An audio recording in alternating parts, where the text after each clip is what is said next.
Welcome to the show, Ben Calder, and you are the founder of the Centre for Integral Health.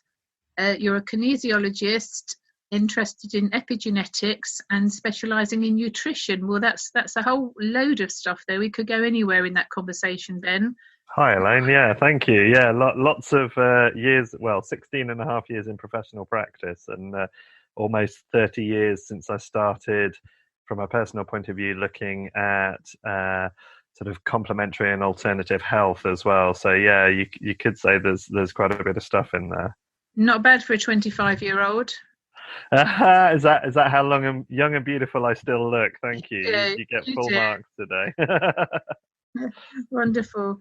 Okay, so first of all, the Centre for Integral Health. Why did you create that? Where is it? What do you do there? So we're based in Shrewsbury, in Shropshire, so West Midlands, just on the Welsh border. And part of the reason why I founded the centre was, at the time, there was nowhere else that was offering a specific integral approach to health. So complementary health as a process seems to come from this idea of holism or a holistic nature, but it doesn't necessarily overtly recognize some of the aspects that we benefit from looking at in health. And there was an American philosopher, Ken Wilber, who really in the mid-90s fully coined the idea of integral theory, where we, at the very least, look at reality from both subjective and objective point of views, also looking at how aspects vary between the individual and the collective. So there's always a part of us that is our mind, which is our subjective self, and our body, our objective self, that's sat in a culture, which is the subjective collective, and that's in a physical environment, which is the objective collective. So it's quite a complex theoretical model in a lot of ways, but it gives us a very clear way of looking at the body and health and understanding where problems might arise within it, and also looking at areas that individuals might not be fully caring for themselves in. So, you might have brilliant mental health but not look after your body or your relationships, or you might live in a poor environment.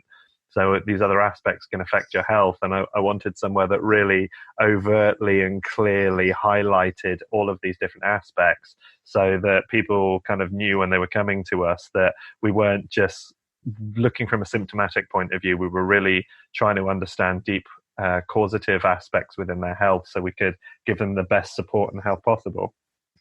That's a brilliant explanation of integral health, and as opposed to what I recommend to people, they take an integrated approach, which Sure. in my simplistic world is taking the best that everybody has to offer and sort of integrating it. So for those in the UK, the best of the National Health Service, and integrating it with alongside complementary therapies and so on. So there's integral, which is kind of the whole body, mind, environment, the whole bit, and there's also integrated. So and of course, the integral model also takes on board all of that which you see as integrated. And for instance, we can understand that most of our NHS-based medicine is really referring to the objective body. So it's looking at the body from a mechanistic point of view, but it doesn't necessarily take into account how the culture around illness might be affecting somebody's health. The beliefs that we have about people that have cancer or have HIV or have serious conditions, and how we treat them on a cultural level. So it's quite a complex space, but it really helps us to understand, well, which bits are being covered, which bits are being supported, and then which bits aren't. Yeah, absolutely. There's an awful lot to it, and I find that we've got so many specialists these days, specialists in every topic you can throw a stick at, but none of the specialists seem to talk to one another. Sure, yeah. You go to a specialist for this part of your body or that part of your mind or whatever it is, whether it's NHS or an integral practice, but so few practitioners know about the whole lot, which is why I'm always interested to talk to you, Ben, because you, with your studies you've done and your actual practical applications over the years, you've got it all together, which is wonderful.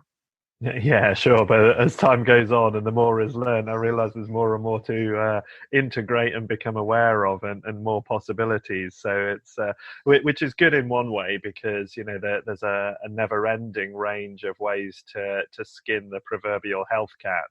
So we can always find other approaches and other aspects. So even when we get people that turn up with us and they've been through the NHS route and only achieved a certain amount of change, and they've tried all sorts of different therapies, they often come in with this sort of slumped shoulder. I've tried everything, nothing's helping me, I don't know how to go. And we're already there going, well, that's okay. Let's have a look at where you have been, and then we can work out where you haven't been and see which aspects of that might apply with you. Yeah, absolutely. So why have you concentrated on kinesiology, epigenetics, and nutrition? What's the big deal with those areas?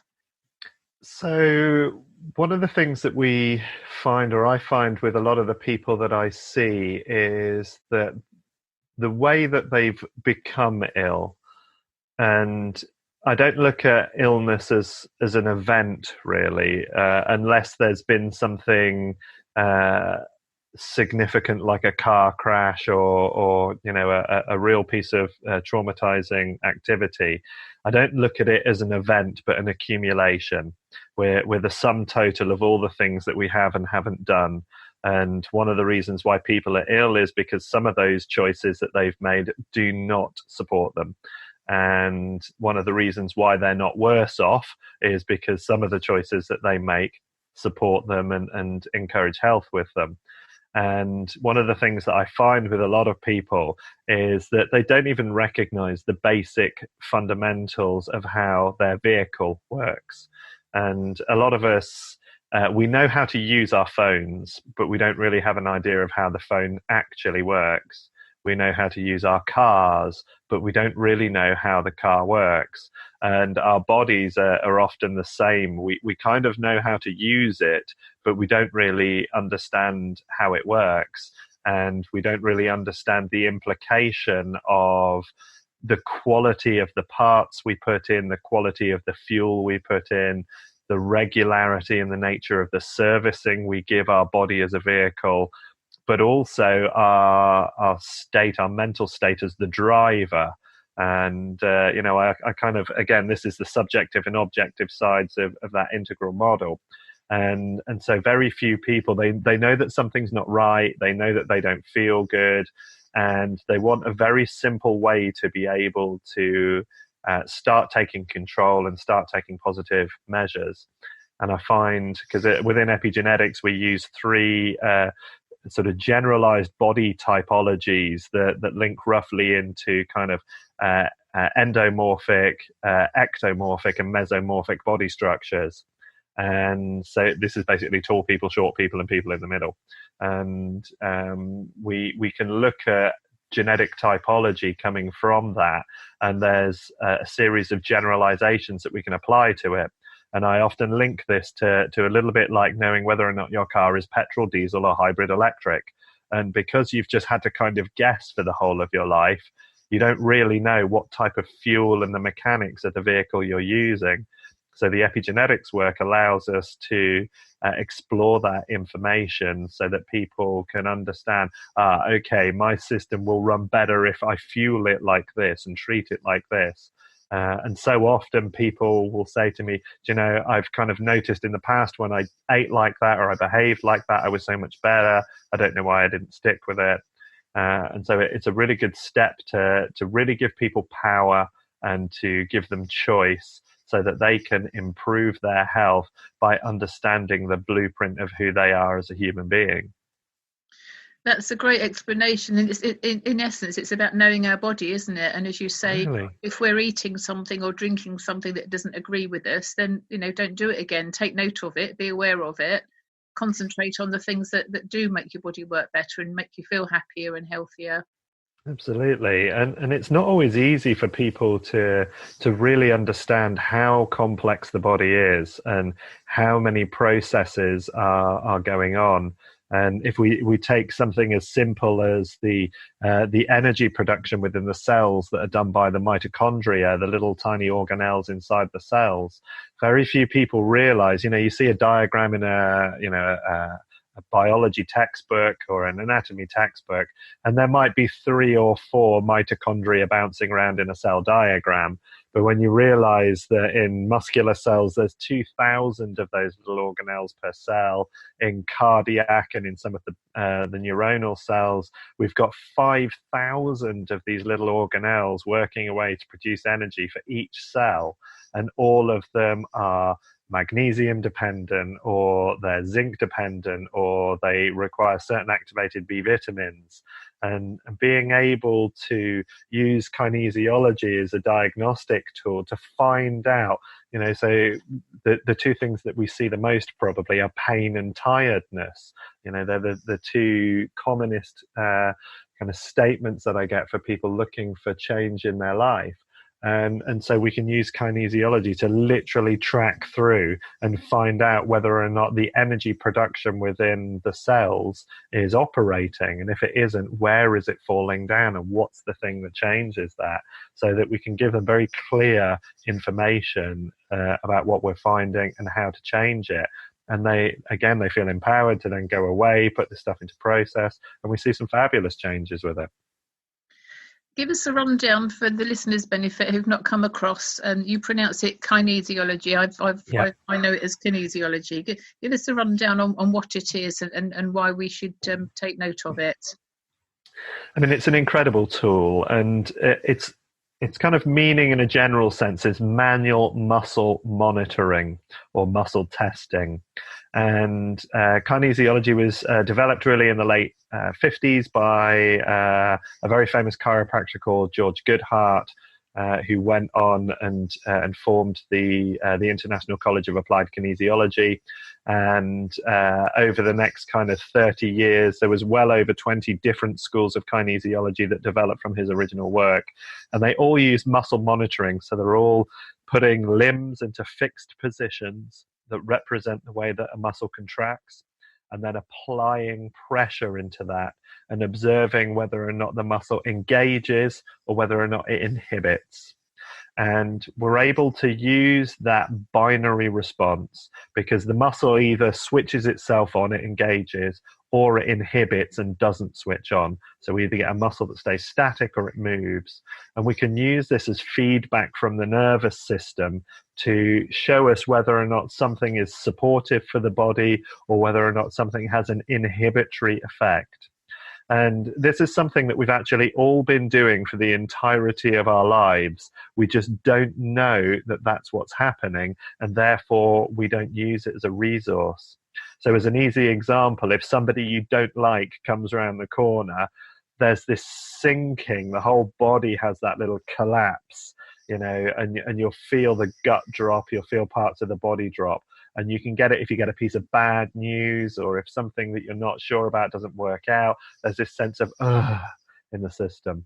Whereas in the contrary, if you see somebody you haven't seen in ages and it's really exciting, or you get some good news or something positive happens, there's this sense of upliftment that comes into the body. And my brother and I sometimes refer to it as red light, green light. So the red light is this kind of sinking, heavy, contractive space. The green light for go is this kind of expansive, uplifting state. And so we're using that as a barometer for the body to say, yes, do this, or no, don't do that, in a very simplistic way. Okay, I like that, red light and green light. That sounds a good title for a book. Sure, yeah. What should we do? What should we not do? Yes, yeah, okay. So you mentioned about different body types. And I guess within that, you're also talking about different types of metabolism. Absolutely, yeah, sure. And we have essentially the three basic typologies. And of course, these are generalizations, and people have aspects that are individually unique to them. And we also kind of highlight and identify those as well. But within those three major body types, we have what we class as the gonadal types, that are the kind of the shorter, squatter type people. So they're short and broad generally, and they seem to do really well following dairy-free vegetarian based diets, low protein, and they're grazers as well. So they're the people that kind of like to pick through food, generally have low stomach acid, don't do so well at having big meals or having protein-rich meals. So their systems metabolize light food, and it's better if there's a little amount of it. And then we have an adrenal type, which are the kind of the taller, stronger percentile in the body, and their metabolism is really driven by their adrenal cortex. And so they're the work hard, play hard, tenacious people that get stronger as the day goes on. And generally, they do really well on a good mixed diet. So not too much erring towards vegetarian and veganism, not too much bearing towards kind of high protein, paleo, ketogenic styles, but somewhere in the middle of all of that. And in fact, the variation, and this is actually my genetic typology. So I find that I probably eat kind of veggie vegan about half the time, and then I eat more towards paleo the other half of the time, and that just suits my body really well, and I can just listen into it and listen to what it needs for that. And then we have the thyroidal types that tend to be kind of the middle height, but often very slim and willowy type people. And their metabolism is really governed by the thyroid, and they really do best off the kind of the classic paleo style, high protein, moderate fat, low carbohydrate diets. They tend to really not do well with gluten and grains, and they tend to be much better off on the kind of the paleo ketogenic style food. And it's essential for them to be having breakfast and to kind of follow that classic pattern of breakfast like a king, lunch like a queen, dinner like a pauper. Right, okay. It's interesting, all these different names we have for things. But at the end of the day, whatever we're eating is vital to absorb, isn't it? So talk us through about the absorption process. How does it work, and why do we need to observe our body and notice what the absorption levels are within us?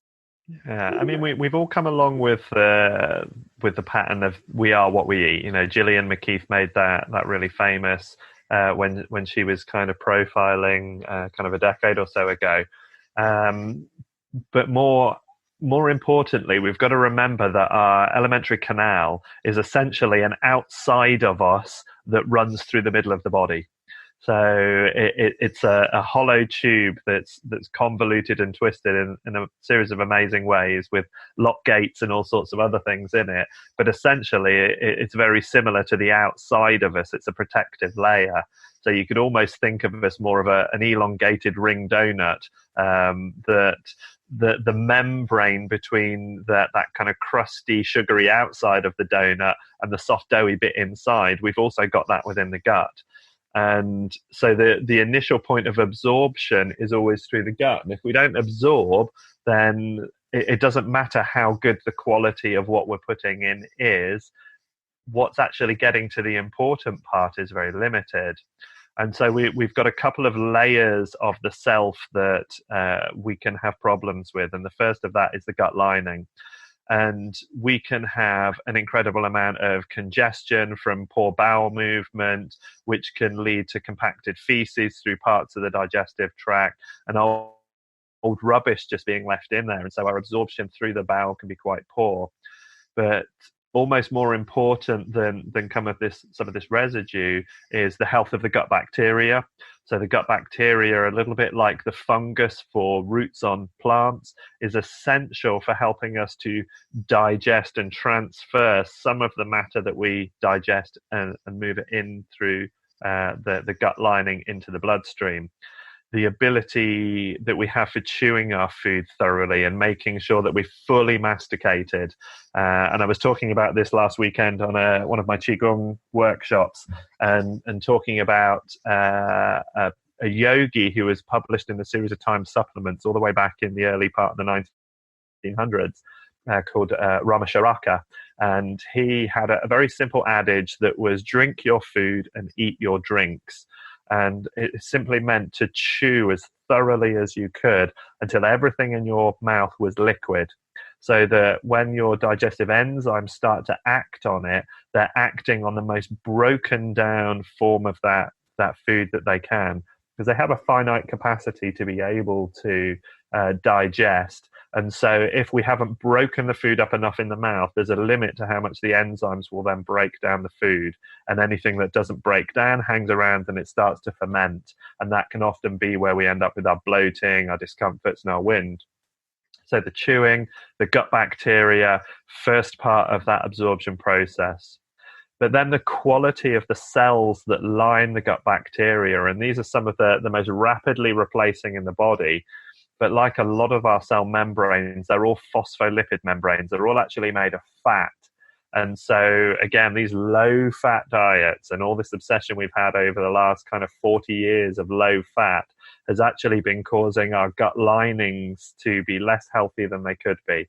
So having an essential amount of the correct and appropriate fats into our diet, making sure that they're not rancid is quite important to even get stuff into the bloodstream. And then from that point, we've then got cell membrane diffusion from the bloodstream into the tissues where the body needs it. And again, this is all phospholipid based. So if the fats within the diet are not correct and not right, we have cell membranes and cell receptor sites that are bordering on being rancid. And there's a really interesting compound that our bodies give off called malondialdehyde, when those fats in the cell membranes just start breaking down and going rancid on us, and it's really not useful. So those layers that we have, we need to be able to make sure that they're all healthy before we can even get nutrients into the cells. Wow, gosh, there's such a lot there. Yeah, sure. So for the benefit of the listeners, what are the easy things people can do at home? You've mentioned fats. Yeah. So what are the good fats that we should be eating or consuming? I mean, this is a really interesting topic as well. So everybody's body requires a range of, if we just take the basics of omega-3, 6, and 9s, so basic essential fatty acids to go into the body.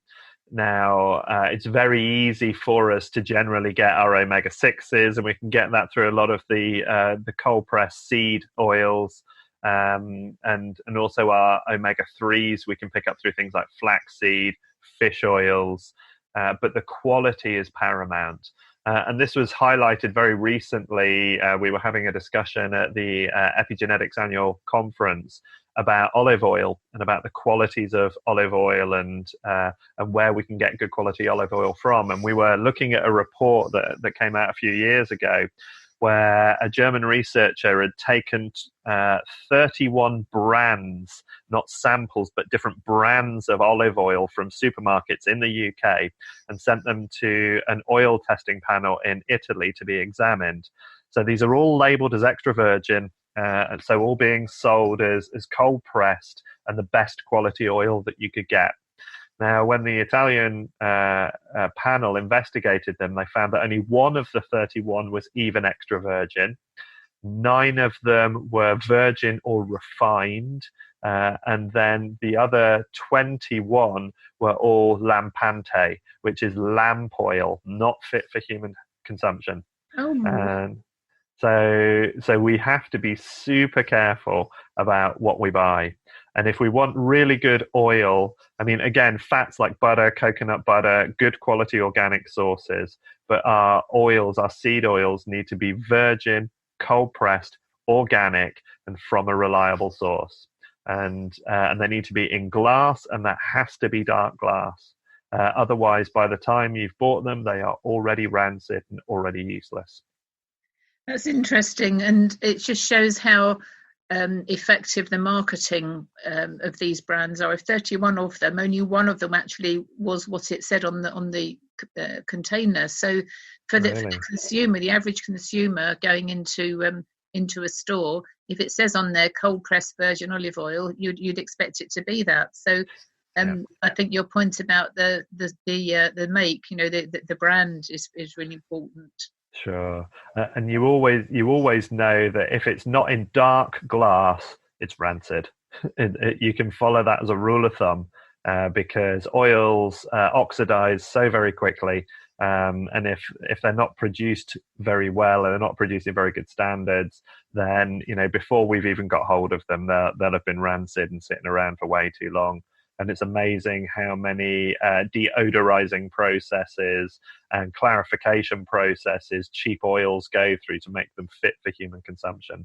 And even then, they're technically not fit for human consumption. Okay.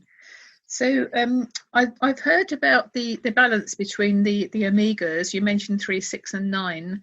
And I'd heard that the important ratio is to have the 3 and the 6 1-to-1 ratio.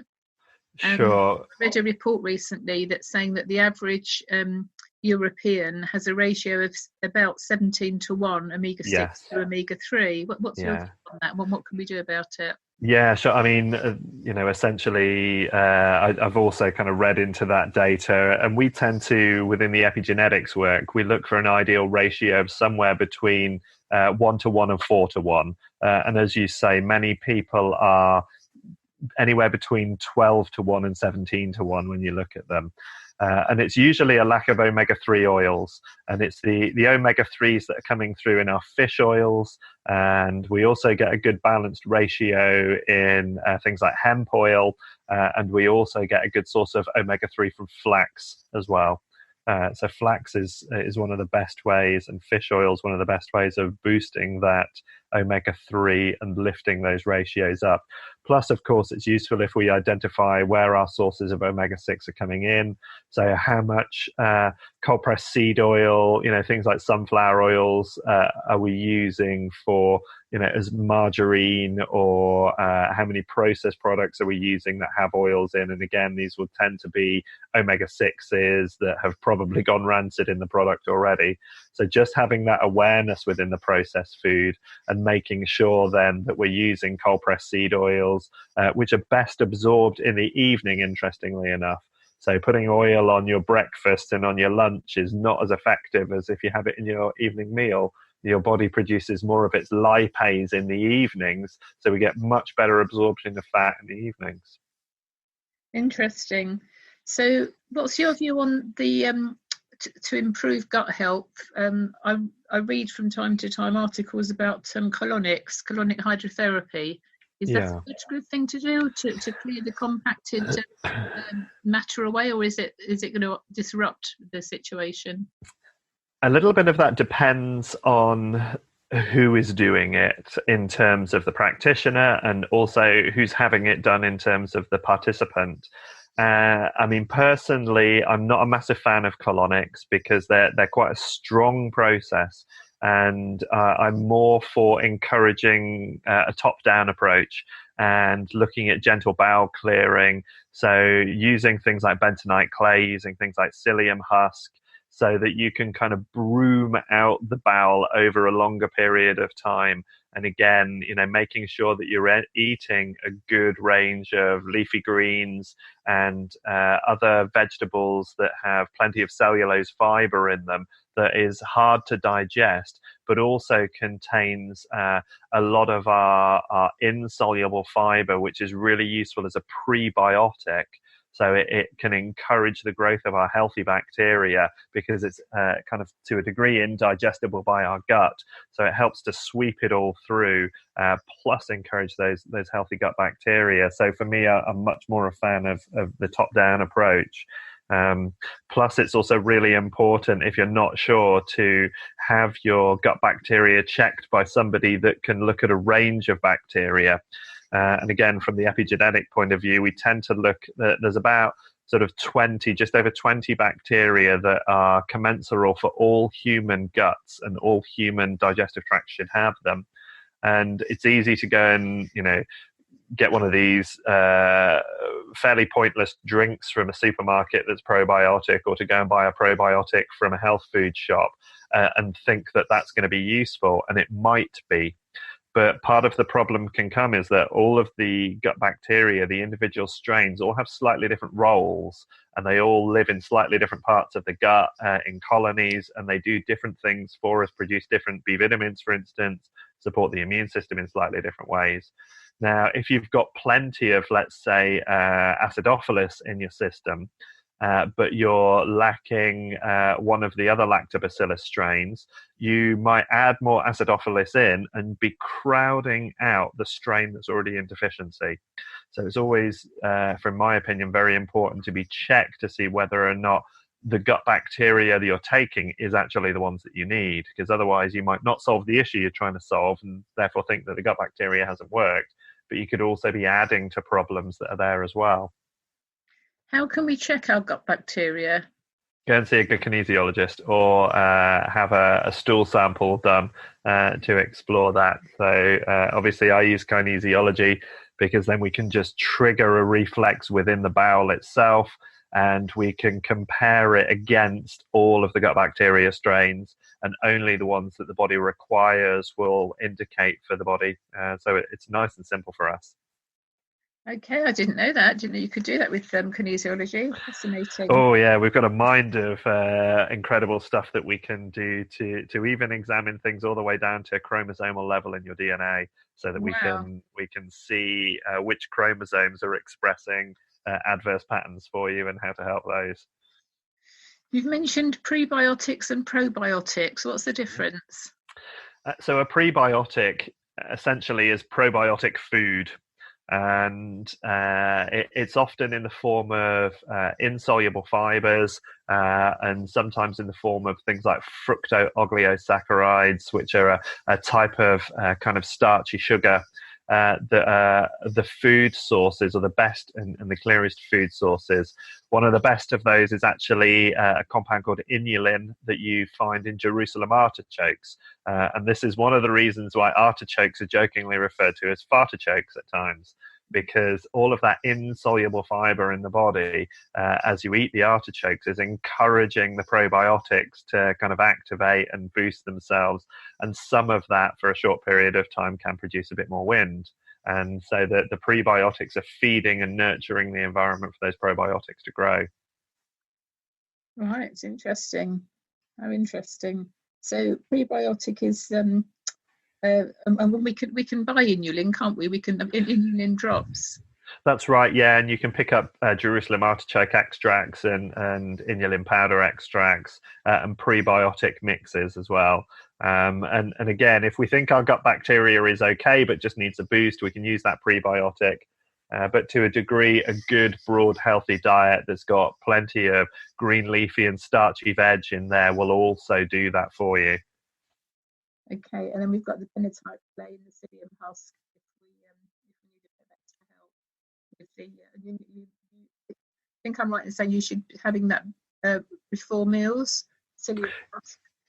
Yeah, that's right. So and with plenty of water as well, so that again it's just sweeping through the system, and because it expands quite a lot when you take it.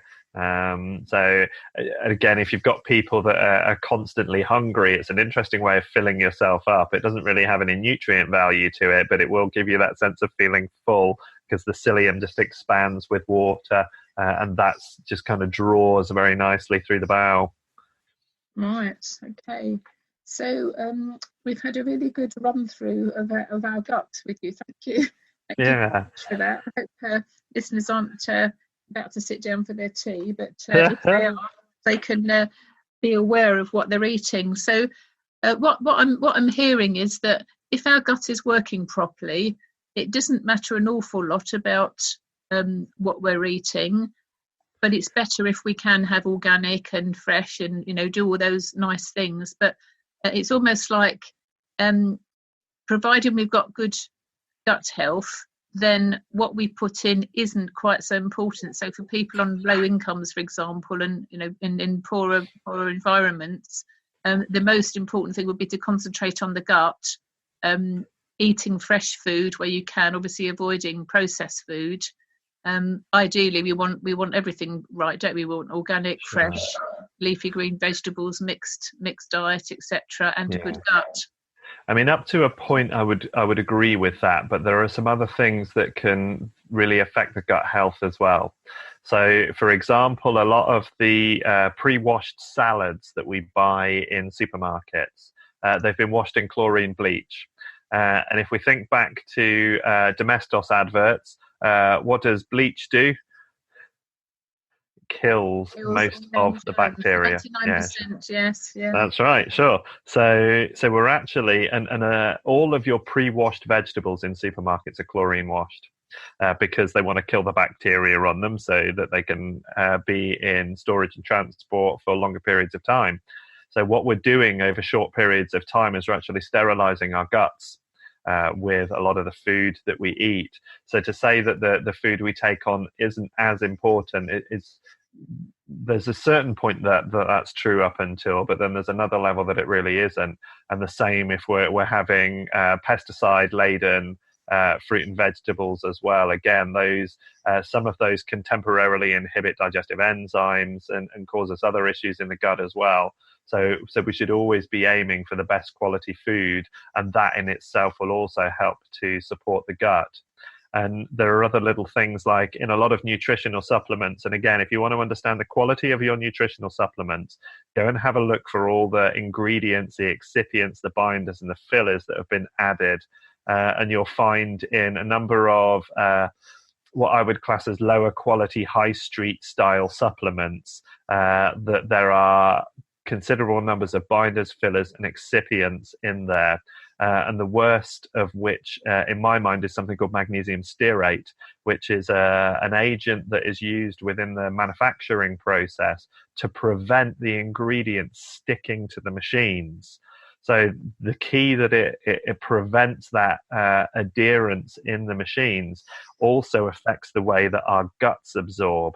So you can be taking exactly the right supplementation, exactly the right dose, and exactly the right form, but if the product that you're taking has got magnesium stearate in, you've already limited how you'll absorb it.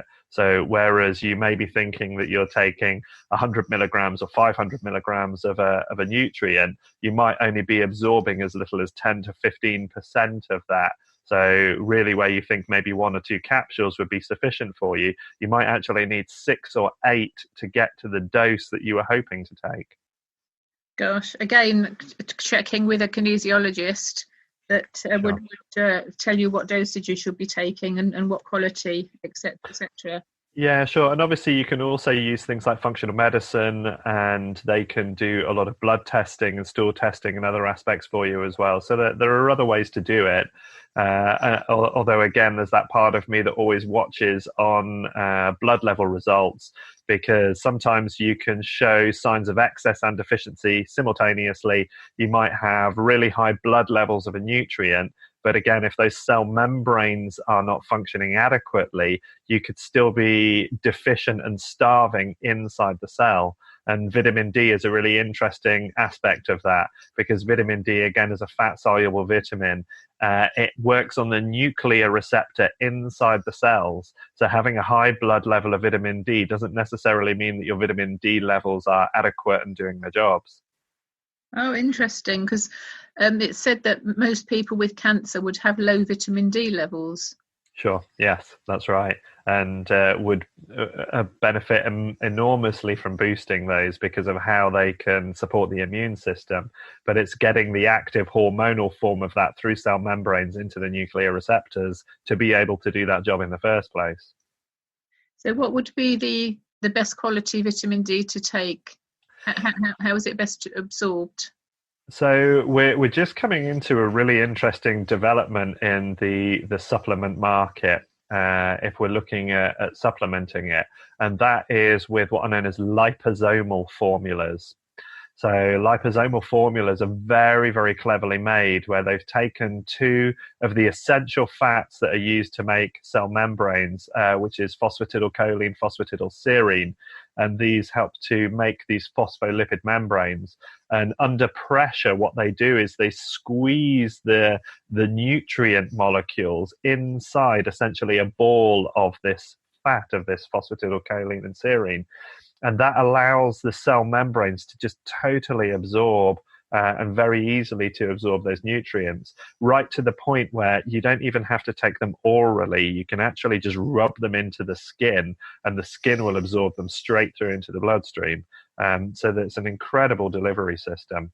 But always with vitamin D, one of the best things we can do is get natural sunlight. And the RDA for vitamin D is around 1,000 international units, and yet if during the summertime, so anywhere between spring equinox and autumn equinox in the UK, when the angle of the sun is correct, if I uncover 40% of my body, so essentially if I've got my t-shirt off and I stand outside for 20 minutes, I will make about 20,000 international units. So our level of vitamin D within our body can be, it could do with being quite high. And a lot of people, they buy, kind of either 600 international unit, 1,000 international unit supplementation, and they think that that's adequate. Whereas really, they probably want to be looking at 5 to 10,000, if not more, a day. And again, of a good quality source. And I don't recommend capsules with vitamin D because it's a fat-soluble vitamin, so it should be in an oil base. Again, helping the absorption through the system. Wonderful. You mentioned water, with the psyllium husk in particular, drinking lots of water because of the expansion and flowing through, etc. Yeah. What's the best kind of water? Because I wouldn't dream of touching tap water, but there are so many different conflicting reports I'm seeing about water. So what's your view on water, and what you consider to be quality water these days? I mean, that is an incredibly difficult question, and it depends how deep you want to go into it. So if we take bottled mineral waters as an example, anything in plastic, immediately problematic because there'll be aspects of the plastic in the water. We could look at the calcium-magnesium ratios within there, and really we should have twice as much calcium as magnesium as the ratio. But frequently, again, you can be looking at 10 to 15 to 20 times more calcium than the magnesium in the water. So again, those ratios are essential. I mean, personally, I use a very good quality water filter called a Berkey. And because I live in a rented accommodation, I don't have this plumbed in. So Berkeys are incredible gravity filters, and they're only about one step away from water distillation. And for me personally, looking at things like distillation and reverse osmosis, the water has lost too many aspects of its, it literally is H2O. So all of the trace elements that are in there are not good. Personally, I prefer harder waters because they tend to have trace elements held in them from the rock that they've come through. But putting them through a good quality filter, again, especially to take out things like the chlorine, it's used a lot in the sterilization of drinking water, as are other compounds like halazone. And again, if you're unlucky enough to be in a fluoride kind of dosed water area, then really you want to make sure that the filters are removing fluoride for you as well. Okay, so lots of things that we've discussed have been. We could probably do whole programs on each of the topics. Sure. So, it's a shame I haven't got more of your time at the moment, so I'm sure you'll be back on the show talking about other aspects in due course. Thanks, Elaine. I'd love that. Just to summarise then, Ben, what would be a kind of a healthy regime for the average person in the UK to adopt? Healthy sort of day-to-day lifestyle, should we say? If we were going to keep it as simple as possible, filtered water, good quality, and as much as possible organic fruit and veg that's seasonal. So, eating strawberries at Christmas, not a good plan. Stick with the stuff that's seasonal. Try and buy as much organic as possible, and eat real food. So try and stay away from the processed food as much as possible, and the convenience food and the snack bars and all that kind of other stuff, and try and eat as much real food as possible, and listen to your body. Really, kind of inquire if it's thirsty, if it's hungry, what it's really hungry for, and where possible, have somebody help you with this. So keep a food diary where you look at portion sizes, but also look at your mood and your energy. So, you can have 3 columns within your food diary. One is what you ate and how much you ate. The second is what your mood was like in the kind of the time after that until your next meal, and what your energy was like. So you can kind of have a little bit of comparison as to, well, after I ate that type of food, this is how my mood went and this is how my energy was. So you're starting to build this real sense of awareness, because we're all so individual. The demands on our time and our bodies are so individual that we kind of need to do a little bit of inquiry, and there isn't entirely a one diet fits all process, and we always need to refine. Ideally, go and see a kinesiologist or a nutritional therapist or a functional medicine specialist to check in that you're not having foods that you have allergy or sensitivity to, but eating real food and making time for food. So rather than eating on the hoof, or shoving food down quickly, or still being at your desk at work while you're eating, step away from the desk, take time for food, because that act of preparation is part of what stimulates the digestive enzymes as well. So when we're preparing food, our body already has that idea of what's coming, so it's really ready for it. Whereas if we're just kind of grabbing something that's processed, packed, shoving it in our faces in 10 minutes before we get on with work, from a holistic point of view, that's not really nurturing us. It's just filling a hole. Okay, very comprehensive. I've just thought of another question to ask you about pH. Okay. The acid-alkali balance in our body.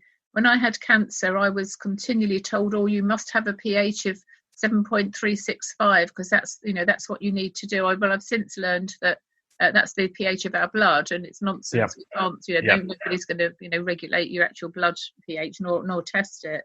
But That's right. I never got more than 5.5 on my urine. And Sure.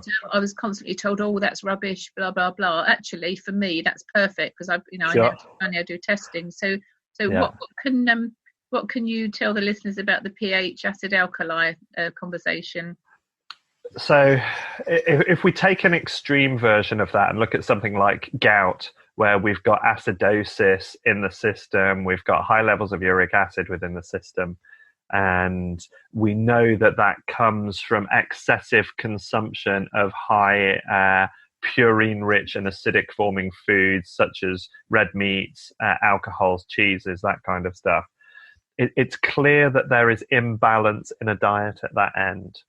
But at the same time, a system that is overtly and overly alkaline, the immune system is likely to be impaired.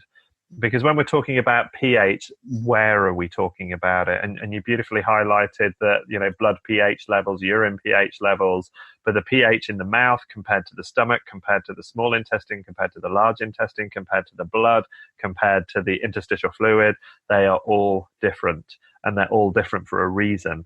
And to really constantly focus on like litmus test paper, for instance, as the measurement of how healthy you are, is a little bit like misleading us in a way.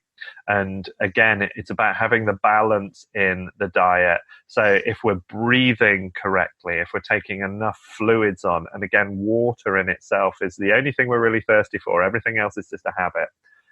Making sure that we're having that good range of healthy natural food in there, then we shouldn't really have to concern ourselves with the pH.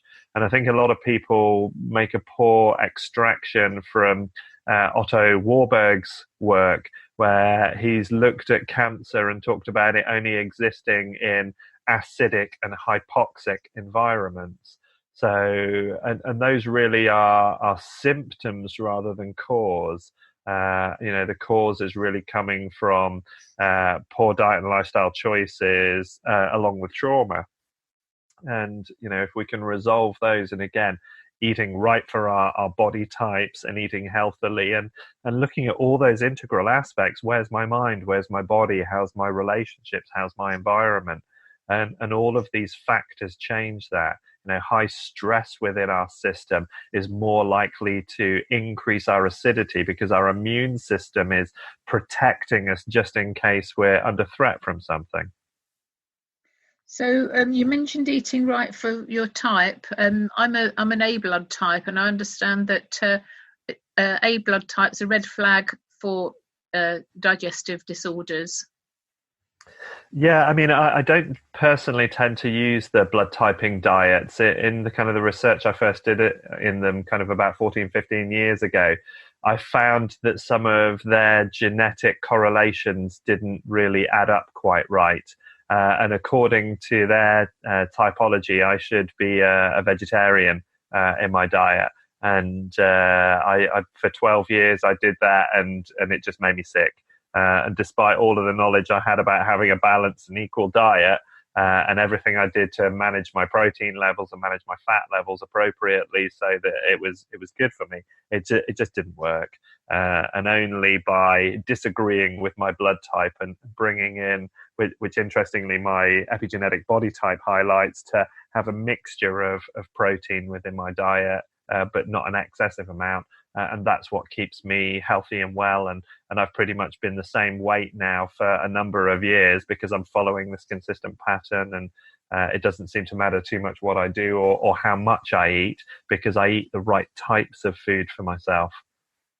And again, it highlights the importance of knowing your body. All those years you were ill, you were going along with whatever was written academically, but it doesn't matter in some senses. It's nice to read reports and know what current thinking is, but at the end of the day, as you mentioned earlier, we're all individual, and we really have to. It's not negotiable. We have to listen to our body. We have to follow what it wants.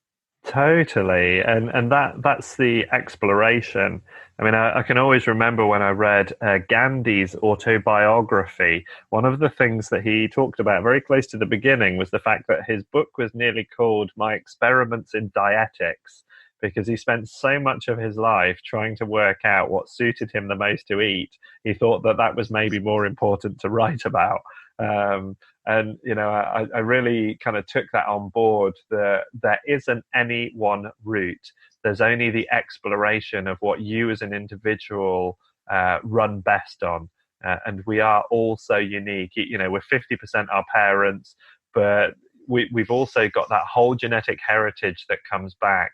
And if you've got family heritage 4, 5, 6, 7 generations ago that was maybe in mining or in some other industry where particular things were showing up, your genetics respond in particular ways. If there were particular illnesses that were present in your family, again, all of these things can affect your genetics, and our genetics are only really responding to the signaling from their environment.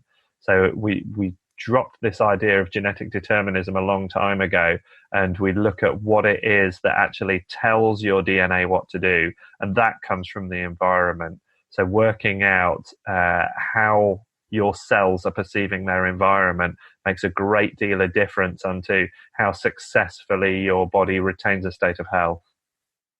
You mentioned Otto Warburg, and I believe he's been seriously misquoted over the years, because what he said has been taken out of context. And of course, the acidity side of things, when people have cancer, the cancer tumor itself is kind of creates that is the acidic environment. So it's always going to be there unless you take great lengths to change the environment, as you say, by eating properly, living in the right kind of environment, drinking quality water, having your mind in the right place, etc., etc. It doesn't matter what illness you've got, what label it is, what it's called, how serious it is, unless you take steps to make these changes. Because if you don't change, it's a case of doing the same old thing and expecting different results. It's madness, isn't it? Absolutely. And it always amazes me how many people, especially after something like a cancer treatment, want to just go back to behaving how they did before,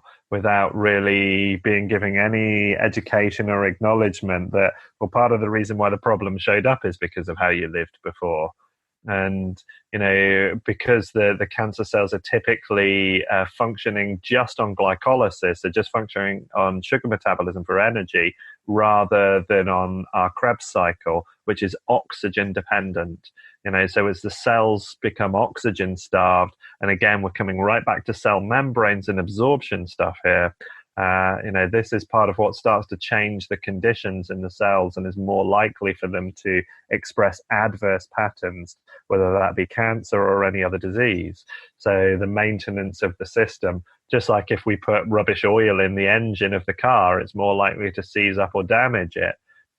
We just have to understand those basic mechanics for ourselves. And unfortunately, I don't feel that we get good education either through the media, through our schooling, often not through our parents, because there's a lot of just simple convenience and time management being put ahead of quality and an actual usefulness within food. Bottom line is we have to take responsibility ourselves, because nobody else is going to do it for us. Absolutely, and that's a tough journey as well. It's not like the information is easy. There's a lot of contradiction because there's so many variations, and it's a long case of experimentation of working out what really suits you. Fantastic. Well, thank you so much, Ben, for your time today. It's been absolutely fascinating. I'm sure the listeners is going to replay this interview time and time again. I certainly will be. So how do people get hold of you?